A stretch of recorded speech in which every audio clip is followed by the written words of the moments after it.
Bonjour à tous et à toutes. Donc apparemment tout le monde m'attendait, je suis le docteur Balian, je suis arrivé à l'heure.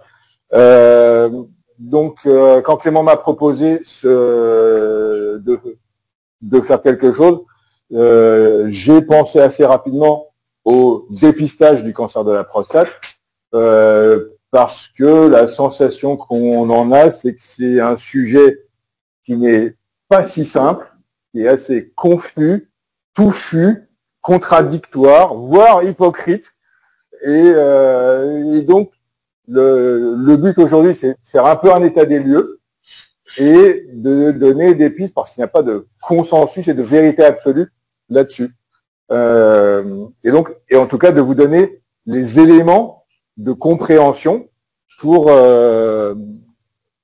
envisager ce dépistage.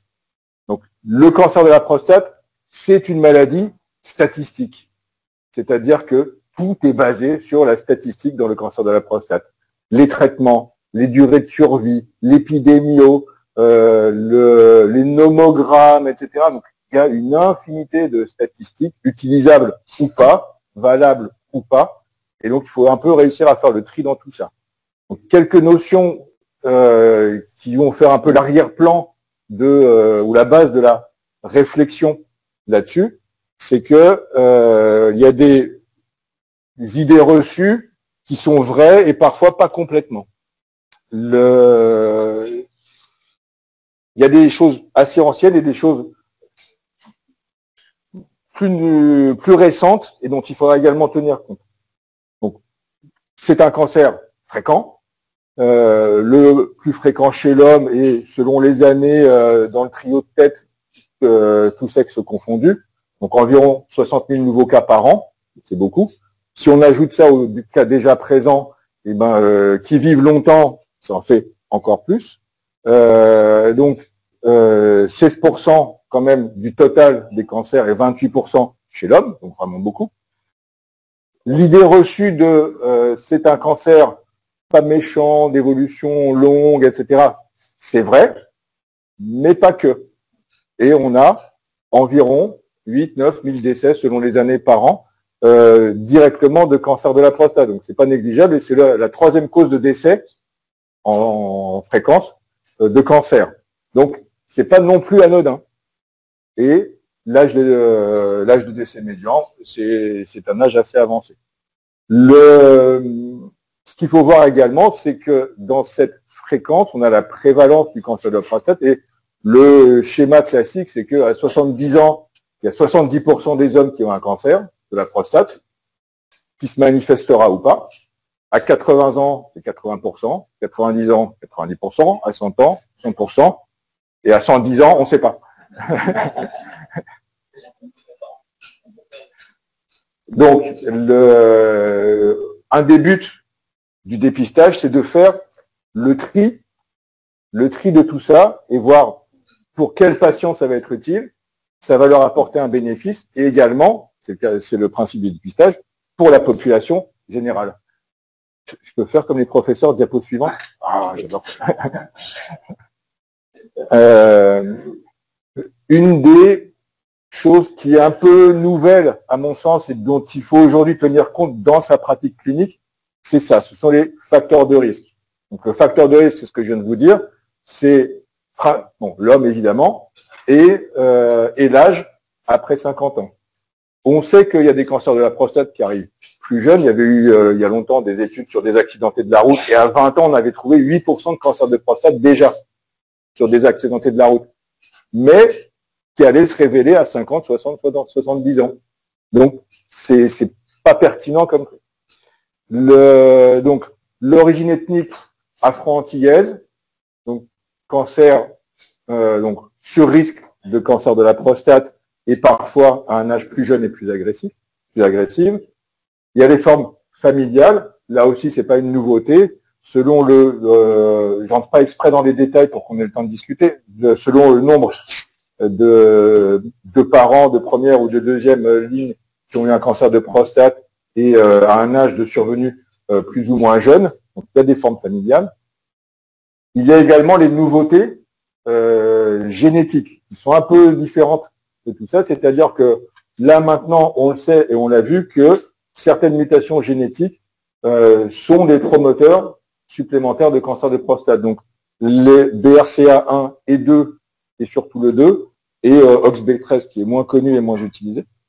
On en reparlera un peu tout à l'heure. Et il y a aussi des associations de cancers héréditaires avec des associations dans une famille de cancers de sein ou de l'ovaire en particulier, si c'est venu, les tumeurs du sein sont arrivées à un âge jeune ou bilatéral ou chez un homme de la famille. Donc là aussi, ces derniers éléments doivent inciter à prendre en compte ce surrisque de cancer de la prostate et éventuellement, selon certains critères, envisager une étude oncogénétique familiale.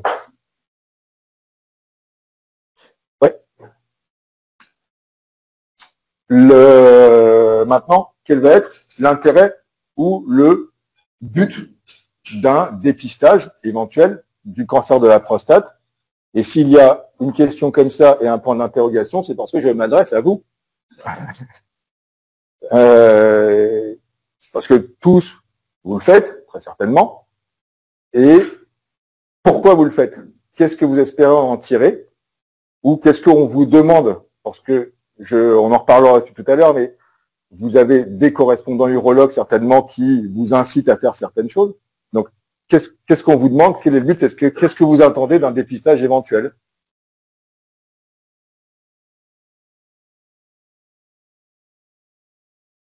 Dépister les formes agressives, à ma droite. OK. Dépister tout court.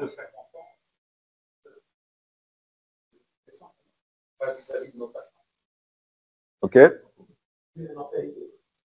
OK. On ne parle pas la bouche pleine. Hein.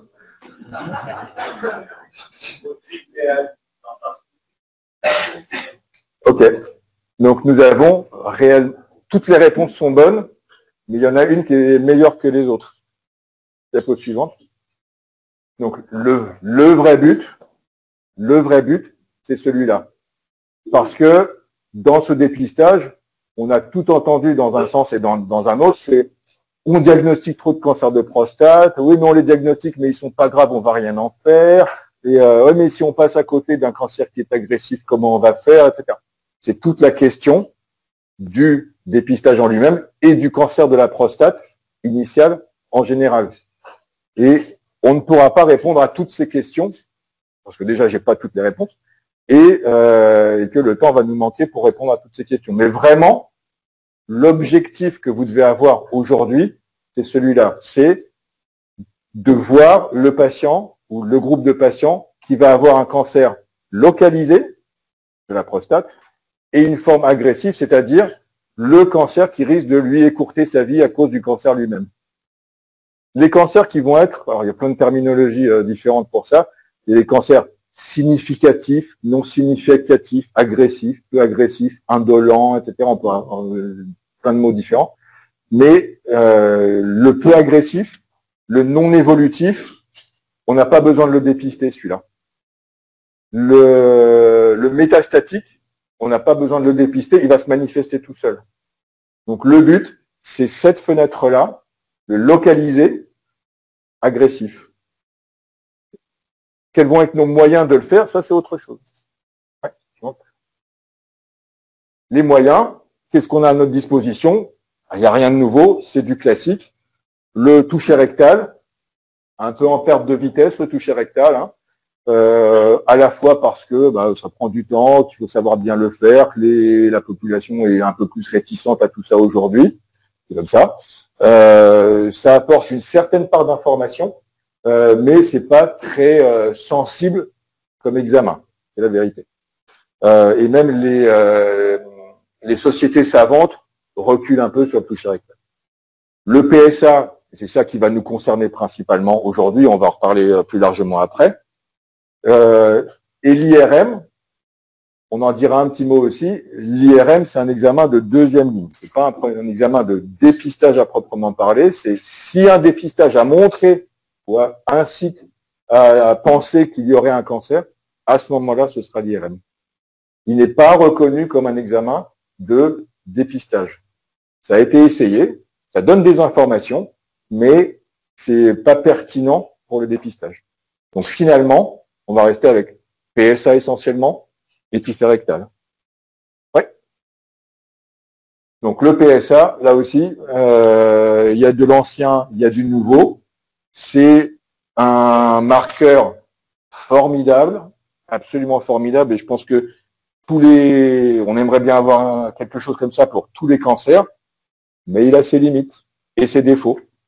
Donc, essentiellement, ce qui est utile, c'est le PSA total, aujourd'hui, et on a toutes les formes et sous-formes du PSA, le PSA libre, la densité du PSA, la vélocité du PSA, le temps de doublement du PSA, qui ne sont finalement que les témoins de l'imperfection du PSA lui-même. Si on est obligé de le découper en plus petits morceaux, c'est qu'il n'est pas, lui tout seul, parfait, d'une part.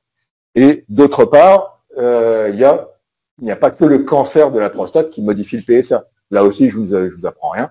Les infections, un toucher rectal, une coloscopie ou des manœuvres endoscopiques, etc., peuvent modifier le PSA. Donc, il faut le doser au bon moment et tenir compte des événements éventuels qui ont pu se passer et qui auraient pu modifier le PSA. Le PSA va avoir 3 intérêts. Le diagnostic, c'est notre sujet aujourd'hui. Donc, élévation du PSA à un certain taux, qui peut être variable, on en parlera aussi, va déclencher les hostilités pour aller chercher un éventuel cancer. Il a une valeur pronostique. Plus le PSA est haut, plus la maladie est grave, automatiquement. Plus il est haut, plus on a de chances que ce soit évolué ou métastatique. Et donc, là aussi, dans l'interprétation du PSA, la valeur absolue va compter pour le cancer localisé ou pas localisé.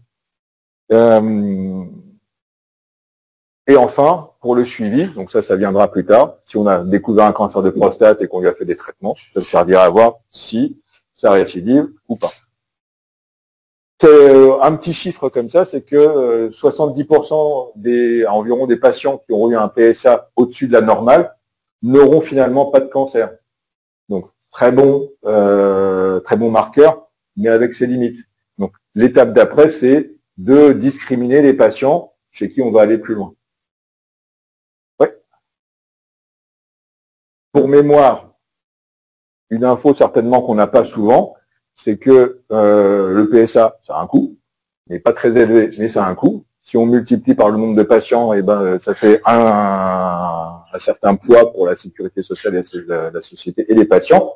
D'autant plus que, en principe, dans les faits, je ne sais pas exactement, tous les dosages de PSA ne sont pas remboursés.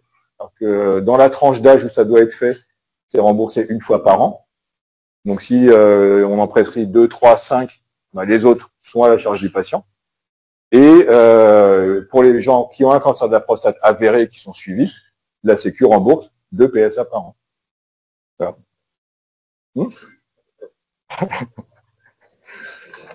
Donc voilà, il faut aussi garder ça en tête parce que il y a énormément de PSA qui sont prescrits. Il y a quelques années, j'avais regardé, c'était le 14e examen de laboratoire le plus prescrit. Avec NFS, thyroïde, iono, etc. Ça fait beaucoup. Diapo suivante, oui.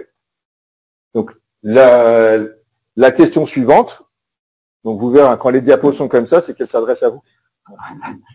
Donc, qui on va dépister, chez qui on va regarder. Plus de 50 ans, ok? Les hommes, excellente réponse. 2 bonnes réponses à ma droite. Antécédents familiaux, ok, donc facteur de risque, ok. Ok. C'est plus du dépistage. Dépistage, oui, je vous l'ai pas dit. Je l'ai pas dit. Le dépistage à proprement parler, va se faire chez le patient asymptomatique. Salut. Oui, ça va? Oui, allô? Un intervenant. Donc, en théorie, c'est chez des patients asymptomatiques. On dépiste le cancer du côlon avec un test chez un patient asymptomatique. S'il a des troubles du transit, c'est plus un dépistage. C'est sur des symptômes cliniques, des vrais symptômes.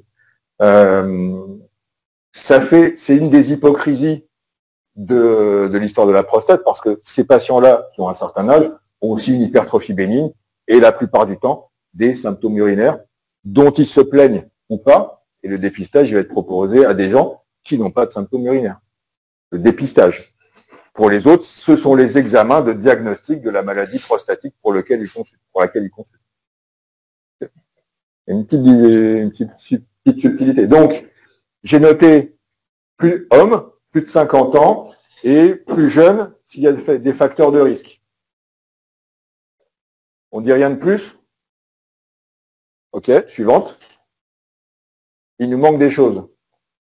Et c'est un des sujets de ce dépistage. Tout ce que vous avez dit est exact. C'est que la population qu'il faut dépister, c'est la population cible qui a des risques, c'est-à-dire les hommes de plus de 50 ans, familieux, mutations génétiques et l'ethnie dont on a parlé. Mais, on a bien dit, à quoi devait servir le but de ce dépistage, c'était les formes localisées et agressives. Donc, pour lesquelles un traitement curatif peut être proposé et leur serait bénéfique en améliorant leur survie. Okay.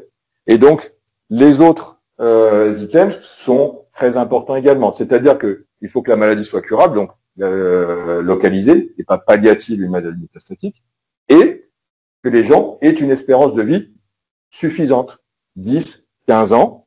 Et donc, ce dépistage qui va commencer à 50 ans ou un peu plus jeune, à un moment donné, il va s'arrêter. Ce qui n'est pas toujours le cas. Et donc, on a régulièrement des patients de 85, 90, plus, qui arrivent avec un PSA, en disant, qu'est-ce qu'on fait de ce PSA pas normal? Et donc ça, c'est une vraie question, et si on se réfère au coût, au remboursement, etc., ça fait beaucoup. Donc, il faut...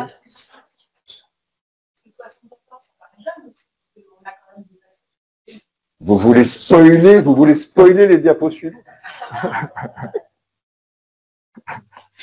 Non, mais en fait, c'est difficile de dire. On va regarder quelqu'un dans les yeux, on va dire, bon, bah vous avez 10 ans d'espérance de vie théorique. Maintenant, on peut faire le dépistage. Maintenant, mon vieux, vous êtes trop vieux, et on arrête. C'est vrai et c'est pas vrai. C'est-à-dire que à partir d'un certain âge, il faut arrêter chez des patients qui sont asymptomatiques et qui n'ont pas de problème. Pourquoi? On en revient aux statistiques. C'est qu'on sait que chez ces patients-là qui n'ont pas d'anomalie du PSA à 75 ans, on ne va pas avoir le bénéfice d'un dépistage, à savoir trouver une forme localisée, agressive et curable. Ça ne veut pas dire que ça va raccourcir leur espérance de vie. Si on découvre une maladie plus tard et qui va être symptomatique, on a d'autres traitements qu'un traitement curatif qui va les faire vivre suffisamment longtemps et les laisser mourir d'autre chose que de leur cancer lui-même. C'est ça le rationnel de cette réflexion. Et donc, pour revenir sur la réflexion qui a été faite sur on a des responsabilités pour les patients, on doit leur faire ça, ne pas les laisser mourir d'un cancer, c'est vrai, mais ces études statistiques nous disent ça. C'est que si à 75 ans, il a un PSA qui est à 2, il a très peu de chances de développer un cancer de la prostate, très peu de chances de développer un cancer de prostate agressif et qui va éventuellement raccourcir sa durée de vie. Et si jamais il avait un cancer qui apparaissait, on a des moyens de le traiter, de le faire durer pour qu'il meure d'autre chose, de vieillesse ou d'une autre maladie. C'est vraiment ça le rationnel, l'explication de l'arrêt à un moment donné de ce dépistage chez des patients asymptomatiques. Ouais. Donc, on retombe sur tout ce que je vous ai dit au début, c'est-à-dire le dépistage tel qu'il est, tel qu'il doit être, chez qui, comment, etc. Et sur toute l'ambiguïté, si on ne dit pas l'hypocrisie de la situation. Ouais, diapo suivante. Parce que là aussi, les études, qu'est-ce qu'elles nous disent? Plusieurs études américaines, européennes, etc., sur des longues périodes, et qui vont nous dire que le gain d'un dépistage systématique, au même titre que le côlon, le sein, sur la survie, le gain de survie global sur la population ou même individuelle, n'est pas prouvé. Un peu sur l'individuel, très peu sur la population générale. Et il y a une certaine discordance dans ces études et la méthodologie des études est discutée aussi. Donc tout ça crée ces discordances et ces divergences entre les différentes institutions qui nous disent quoi faire et les résultats eux-mêmes. Résultat, qu'est-ce qu'on a aujourd'hui comme préconisation?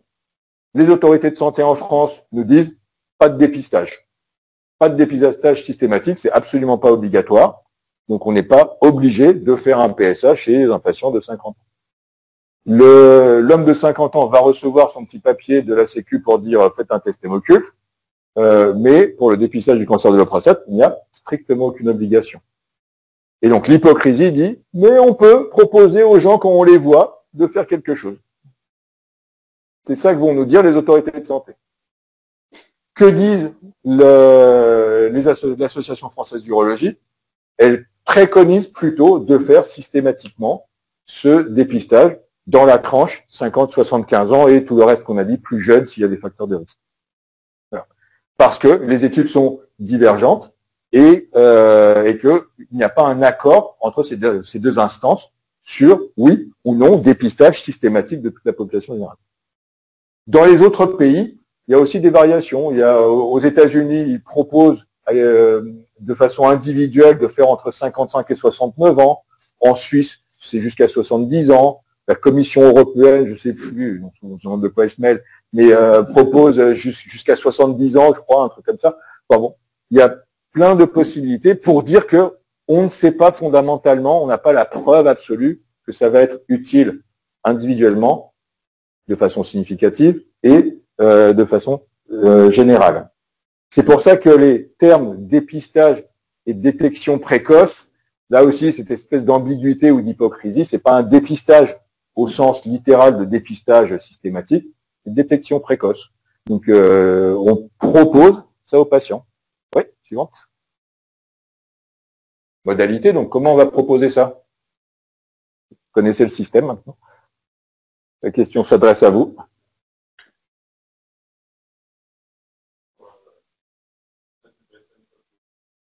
Ok, PSA, tous les 2 ans. Il y a 50 ans, il a PSA inférieur à 1 nanogramme, par exemple. Oui. Tous les 2 ans, par exemple. Tout dépend du PSA initial. Ok. De la cinétique. Oui. C'est-à-dire qu'on n'a pas on se fait pas une obligation de faire tous les ans à 12 mois. On essaye un peu de tirer. Ouais.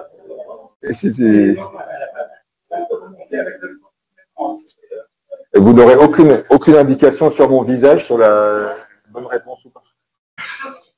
Ok, donc vous avez bon. Suivant. Donc, à nouveau, hein, le dépistage va se faire sur le PSA. On va pas se raconter des histoires, le toucher rectal, etc. Bon, très bien. Et en pratique, et chez les généralistes dans un premier temps, ça va être le PSA. Donc, c'est une proposition. C'est pas une obligation. Donc ça, vraiment, par contre, toutes les autorités, toutes les instances le disent. On ne fait pas un PSA sans demander l'avis du patient en disant tiens, je vais faire un PSA, ça fait partie de ma liste de trucs que je fais d'habitude. Donc, il faut proposer au patient en lui expliquant pourquoi on fait ça, tout ce qu'on a dit avant, et lui l'informer également de comment ça se déroule, à quoi ça doit aboutir, donc faire une biopsie de la prostate avec les problèmes que ça peut faire, un traitement curatif d'un cancer de la prostate, une opération et les conséquences, une radiothérapie, les conséquences, un traitement alternatif, les conséquences. Donc il faut, en théorie, je ne sais pas si dans votre pratique c'est vraiment ce que vous faites, c'est indiquer tout ça et ensuite seulement dire ok, bon, on va le faire. Donc il y a la demande du patient également. C'est un cas qui doit se présenter, un patient qui dit, qui arrive en disant je suis inquiet, j'ai vu sur internet, est-ce qu'on peut faire un PS? On a l'accord de principe. Oui, allons-y. Donc, l'Association française d'urologie propose toujours toucher rectal et PSA, mais la base, c'est quand même le PSA. Ouais, non. Donc, quelle fréquence? C'était la question suivante. Donc, effectivement, donc on peut enchaîner sur la suivante. Ce qui est conseillé, à nouveau, comme il n'y a pas d'obligation, ce sont des conseils ou des recommandations. Si le PSA est normal, c'est tous les 2 ans dans la tranche 50-75. On sait, là aussi des chiffres, que si le PSA est inférieur à 1 à 40 ans, l'évolution est très lente ou très peu probable, de forme grave, et on peut faire un PSA à 8 ans. À 40 ans, sur certaines formes. Des études qui sont faites, pour dire que ça se base sur ça. Donc, s'il est inférieur à 2 à 60 ans, on en fait à 60 ans, et donc à 60 ans, là aussi, on propose un PSA à 4 ans. S'il est inférieur à 2, on peut proposer à 8. L'AFU propose plutôt 4, prudence. Et sinon, si le PSA est normal, tous les 2 ans semble suffisant. Néanmoins, et avec tout ça, il y a quand même un petit pourcentage de cas qui passent au travers des gouttes et qui, dans 1 à 3% des cas, des patients chez qui on a surveillé comme ça, ils vont déclarer une forme localisée agressive. Donc on a ce petit pourcentage-là, et c'est pour ça qu'on comprend tout à fait les doutes et les interrogations en disant je l'ai pas fait assez souvent ou j'aurais pas dû attendre, etc. C'est tout à fait compréhensible. C'est un faible pourcentage et il n'y a pas de réponse définitive à ça. C'est est-ce qu'on accepte ce pourcentage ou est-ce qu'on dit bon non, on reste dans la norme et de ce qui est préconisé. Il n'y a pas la vérité absolue là-dessus. Oui. Donc on a fait ce dépistage. Qu'est-ce qu'on fait après? Qu'est-ce qu'on fait du résultat maintenant? Donc anomalie du toucher rectal. Bon, c'est jamais normal qu'il y ait une anomalie. Donc il faut déclencher des choses. Et du PSA, c'est de ça dont on parle. Le PSA n'est pas normal, qu'est-ce qu'on fait? Oh là là, le réveil. Tout à coup. Écho sur la rangée de gauche.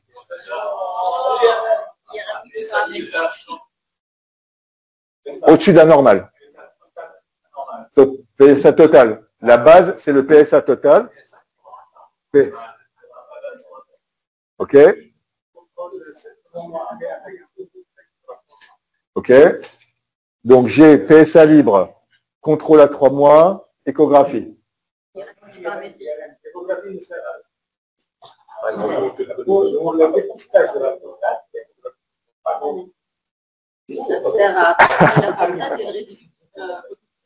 OK.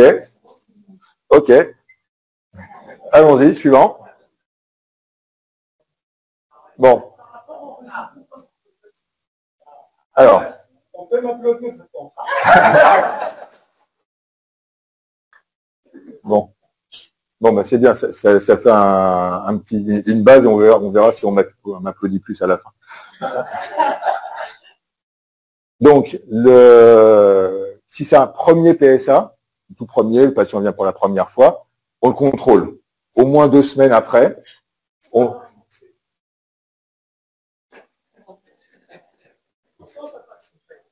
je ne suis qu'à ma place. Quand je serai ministre, donc, premier PSA, on n'a pas de référence, on redose, on vérifie qu'il n'y ait pas eu de facteur de modification du PSA. Si c'est pas le vainqueur du Tour de France qui a fait 2000 km et qui vient de descendre de la selle, eh ben, etc. Donc, s'il n'y a pas eu d'infection, d'autres choses, etc., auquel cas il faudra attendre un peu plus. Et c'était pas la bonne idée de faire le PSA à ce moment-là. Donc, on redose le PSA, on voit. S'il est redevenu normal, OK, on repart sur notre base normale. S'il n'est pas normal, à ce moment-là, on verra. S'il n'y a pas de symptômes, pas systématique. Non. Le rapport ? J'arrive. J'avais pas fait, non, je l'ai pas dit dans les formes du PSA. Donc aujourd'hui, le rapport total sur libre, perte de vitesse. Hein. Non, plus très utile. Donc, ça n'apporte pas grand-chose de plus, ça a un surcoût et ça n'est pas décisionnaire, on va dire. Ça change pas fondamentalement les choses. Ce qui peut être un peu plus utile, c'est la densité du PSA, c'est-à-dire la valeur du PSA par rapport à la taille de la prostate, densité du PSA qui peut avoir son intérêt, mais c'est la valeur absolue du PSA total qui va être utile, si c'est une première fois. Et ça va être l'évolution du PSA si on avait déjà des références de PSA. Donc, si il y a une évolution très lente, on n'est pas très inquiet. S'il y a une évolution plus franche de moins 30%, à ce moment-là, il se passe quelque chose. L'échographie, pas d'intérêt. Donc, on peut applaudir. Effectivement, l'échographie n'est pas ni sensible ni spécifique pour un dépistage de cancer de la prostate. Ça montre effectivement, ça donne beaucoup d'informations. C'est un très bon examen. On voit la prostate, la taille de la prostate, la répercussion sur la vessie, la vidange vésicale, l'aspect de la vessie, etc., des calculs éventuellement. Mais sur le plan du cancer lui-même, ça n'apporte absolument rien. Donc se dire, on fait une échographie pour voir mieux, pour voir plus, il n'y a pas d'intérêt. Donc dans une situation où le PSA va être élevé, le conseil, ça va être plutôt de voir l'urologue. Faire l'IRM ou de faire l'IRM avant de l'envoyer à l'urologue n'est pas indiqué aujourd'hui non plus. Je pense, pour voir beaucoup de patients qui arrivent avec des IRM après un premier ou un deuxième PSA augmenté, que vous avez des correspondants autres urologues qui le demandent systématiquement. Je sais pas. Mais en tout cas, dans un premier temps, c'est pas indiqué. Donc c'est plutôt PSA augmenté, densité du PSA éventuellement.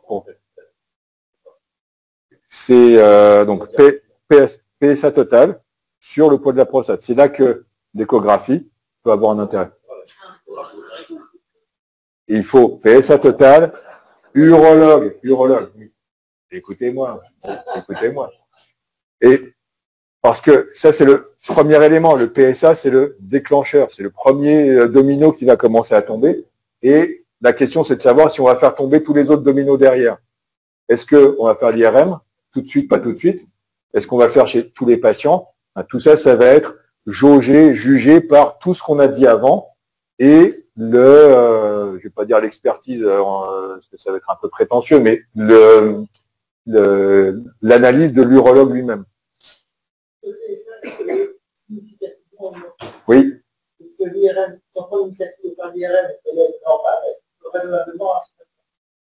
Pas complètement. Non, parce que tous ces examens sont imparfaits. L'IRM, les informations que ça va nous donner, je ne sais pas si c'est la diapo suivante. On cause, mais je ne sais pas si c'est la diapo suivante.